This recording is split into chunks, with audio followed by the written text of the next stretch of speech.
Hello everyone समस्त को मु भी शिक्षक हेबी यूट्यूब चैनल दे बहुत बहुत स्वागत एवं अभिनंदन। आशा करुच्ची आपण समस्ते भलरे अछंती। तो आज रही आपण CDP child development and pedagogy बछा बछा इंपोर्टेंट प्रश्न सबू जहाँकि आपणकर ओटीटी एग्जाम बहुत ही हेल्पफुल रहिबो। तो जो मैंने यही चैनल रे प्रथम थर पर विजिट करछंती से माने चैनल टी को सब्सक्राइब करके बेल आइकन को प्रेस कर देबे। फलरे आगो को आसुथिबा प्रत्येक वीडियो नोटिफिकेशन सर्वप्रथम आपण पाखु पहुँचो। आउ आपण माने प्रत्येक प्रश्नर आंसर कौन चूज करछंती ताहा आपण कमेंट लिखिदेवे एवं शेष में आपणकर आउट ऑफ 10 केते मार्क रखुछंती ताहा मध्ये कमेंट लिखि जणाइबे।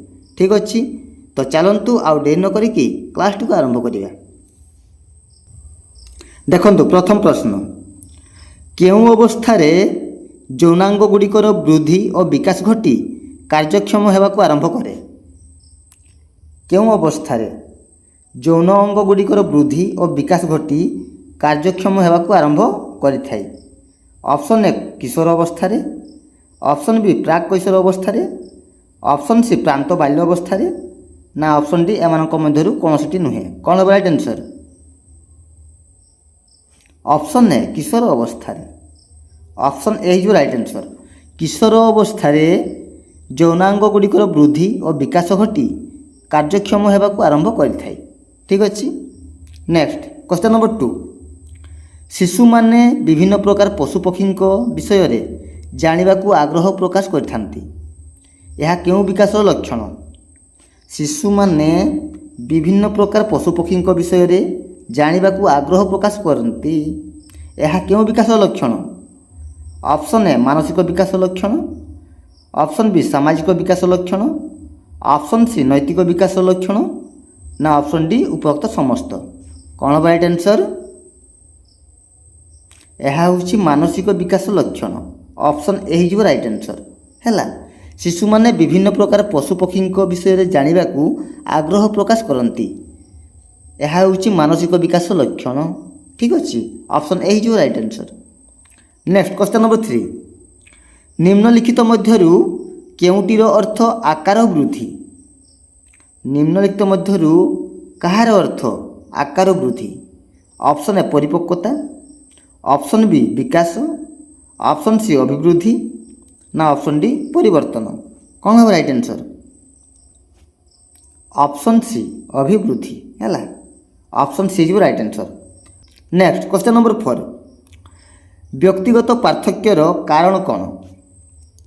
व्यक्तिगत पार्थक्यर कारण होउछि वंशानुक्रम, ऑप्शन बी परिवेश प्रभाव, ऑप्शन सी उभय ए और बी, ऑप्शन डी कौनसी नुहे। कौन हम राइट आंसर? व्यक्तिगत पार्थक्यर कारण होउछि वंशानुक्रम परिवेश प्रभाव उभय ए और बी है। Option C is right answer. उभय वंशानुक्रम एवं परिवेश प्रभाव होउछि कौन पिले व्यक्तिगत पार्थक्यर कारण। ठीक अच्छे। नेक्स्ट क्वेश्चन नंबर 5, शिशु केउं अवस्था रे वस्तुर वर्गीकरण और क्रमीकरण करिबार समर्थ होइथाय। शिशु केउं अवस्था रे वस्तुर वर्गीकरण और क्रमीकरण करिबार समर्थ होइथाय।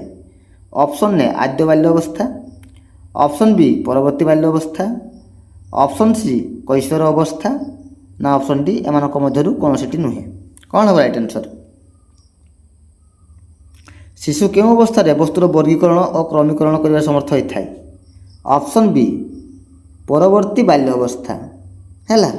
Option B is right answer, परवर्ती बाल्य अवस्था है।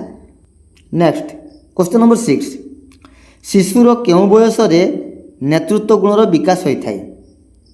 शिशुर केउं बयस रे नेतृत्व गुणर विकास होइथाय। कौन है राइट आंसर? बाल्य अवस्था रे। Option A is right answer. शिशुर बाल्य अवस्था रे नेतृत्व गुणर विकास होइथाय। ठीक अच्छे। नेक्स्ट क्वेश्चन नंबर 7, वाइगत्स्की मतरे केउं उपादान जेकोसी शिशुर विकास पाई दायी। वाइगत्स्की मतरे केउं उपादान जेकोसी शिशुर विकास पाई दायी? ऑप्शन ए परिवार, ऑप्शन बी विद्यालय, ଅପସନ୍ ସି ସମାଜ, ଅପସନ୍ ଡି ଧର୍ମ। କ'ଣ ହେବ ରାଇଟ୍ ଆନ୍ସର୍? ଭାଇଗୋତ୍ସ୍କିଙ୍କ ମତରେ କେଉଁ ଉପାଦାନ ଯାହାକି ଶିଶୁର ବିକାଶ ପାଇଁ ଦାୟୀ ହୋଇଥାଏ? ଅପସନ୍ ସି ସମାଜ ହେଲା, ଅପସନ୍ ସି ଯିବ ରାଇଟ୍ ଆନ୍ସର୍ ସମାଜ। ଭାଇଗୋତ୍ସ୍କିଙ୍କ ମତରେ ସମାଜ ହେଉଛି ଯେକୌଣସି ଶିଶୁର ବିକାଶ ପାଇଁ ଦାୟୀ। ଠିକ୍ ଅଛି। ନେକ୍ସଟ କ୍ୱେଶ୍ଚନ୍ ନମ୍ବର 8, ଶିଶୁର ମୂଳ ଆବେଗ ହେଉଛି କ'ଣ? ଶିଶୁର ମୂଳ ଆବେଗ କ'ଣ ପିଲେ? କ୍ରୋଧ, ଭୟ, ସ୍ନେହ ନା ଉପରୋକ୍ତ ସମସ୍ତ? କ'ଣ ହେବ ରାଇଟ୍ ଆନ୍ସର୍? ଶିଶୁର ମୂଳ ଆବେଗ ହେଉଛି କ୍ରୋଧ, ଭୟ, ସ୍ନେହ। ଏ ସମସ୍ତ ହେଇଯିବ କ'ଣ? ଶିଶୁର ମୂଳ ଆବେଗ। ତେଣୁ ଅପସନ୍ ଡି ହେଇଯିବ ରାଇଟ୍ ଆନ୍ସର୍ ଉପରୋକ୍ତ ସମସ୍ତ। ନେକ୍ସଟ କ୍ୱେଶ୍ଚନ୍ ନମ୍ବର 9, ଶିଶୁ କେତେ ବର୍ଷ ବୟସରେ ଅନ୍ୟ ଜଣେ କହିବା କଥାକୁ ପୁନରାବୃତ୍ତି କରିଥାଏ? ଶିଶୁ କେତେ ବର୍ଷ ବୟସରେ ଅନ୍ୟ ଜଣେ କହିବା କଥାକୁ ପୁନରାବୃତ୍ତି କରିପାରେ? ଅପସନ୍ ଏ 3 ବର୍ଷ, ଅପସନ୍ ବି 2 ବର୍ଷ, ଅପସନ୍ ସି 4 ବର୍ଷ ନା ଅପସନ୍ ଡି 6 ବର୍ଷ? କ'ଣ ହେବ ରାଇଟ୍ ଆନ୍ସର୍? ଅପସନ୍ ବି 2 ବର୍ଷ ହେଲା, ଅପସନ୍ ବି ହେଇଯିବ ରାଇଟ୍ ଆନ୍ସର୍। 2 ବର୍ଷ ବୟସରେ ଅନ୍ୟ ଜଣେ କହିବା କଥାକୁ ପୁନରାବୃତ୍ତି କରିପାରେ। ଠିକ୍ ଅଛି। ନେକ୍ସଟ କ୍ୱେଶ୍ଚନ୍ ନମ୍ବର 10, ବୁଦ୍ଧି ହେଉଛି ଜନ୍ମଗତ, ସାଧାରଣ ଓ ଜ୍ଞାନଗତ ସାମର୍ଥ୍ୟ। ଏହା କିଏ କହିଥିଲେ? ବୁଦ୍ଧି ହେଉଛି ଜନ୍ମଗତ, ସାଧାରଣ ଓ ଜ୍ଞାନଗତ ସାମର୍ଥ୍ୟ। ଏହା କିଏ କହିଥିଲେ? ଜିନ୍ ପିଆଜେ, ଟର୍ମ୍ୟାନ୍, ଗାଲ୍ଟନ୍ ନା ଅପସନ୍ ଡି ସ୍ପିୟରମ୍ୟାନ୍? କ'ଣ ହେବ ରାଇଟ୍ ଆନ୍ସର୍? ଅପସନ୍ ସି ଗାଲ୍ଟନ୍ ହେଲା, ଅପସନ୍ ସି ଯିବ ରାଇଟ୍ ଆନ୍ସର୍। ବୁଦ୍ଧି ହେଉଛି ଜନ୍ମଗତ, ସାଧାରଣ ଓ ଜ୍ଞାନଗତ ସାମର୍ଥ୍ୟ। ଏହା ଗାଲ୍ଟନ୍ କହିଥିଲେ। ମନେ ରଖିବ ପିଲେ। ଠିକ୍ ଅଛି। ନେକ୍ସଟ ଦେଖ ପିଲେ, ଆପଣମାନଙ୍କ ପାଇଁ ରହିଲା କମେଣ୍ଟ ୱାର୍କ। ଆଉ ପ୍ରଶ୍ନଟି ରହିଛି, ସମସ୍ତ ଆଚରଣଗତ ପରିବର୍ତ୍ତନକୁ ବିକାଶ କୁହାଯିବ କି? ସମସ୍ତ ଆଚରଣଗତ ପରିବର୍ତ୍ତନକୁ ବିକାଶ କୁହାଯିବ କି? ତ ଏ ପ୍ରଶ୍ନର ସଠିକ୍ ଆନ୍ସର୍ କ'ଣ ହେବ ତାହା ଆପଣମାନେ କମେଣ୍ଟ ସେକ୍ସନରେ ଲେଖି ଜଣାଇବେ ଏବଂ ଆପଣଙ୍କର ଆଉଟ୍ ଅଫ୍ 10 କେତେ ମାର୍କ ରଖୁଛନ୍ତି ତାହା ମଧ୍ୟ କମେଣ୍ଟରେ ଜଣାଇବେ। ଠିକ୍ ଅଛି। ତ ଭିଡ଼ିଓ ଯଦି ଭଲ ଲାଗିଥାଏ ଲାଇକ୍ କରିଦେବେ ଏବଂ ନିଜର ସାଙ୍ଗସାଥିମାନଙ୍କୁ ସେୟାର ମଧ୍ୟ କରିଦେବେ। ତ ଆଉ ଗୋଟେ ନୂଆ ଭିଡ଼ିଓ ଦେଖା ହେବା। ସେ ପର୍ଯ୍ୟନ୍ତ ରହୁଛି। ଧନ୍ୟବାଦ। ଜୟ ଜଗନ୍ନାଥ।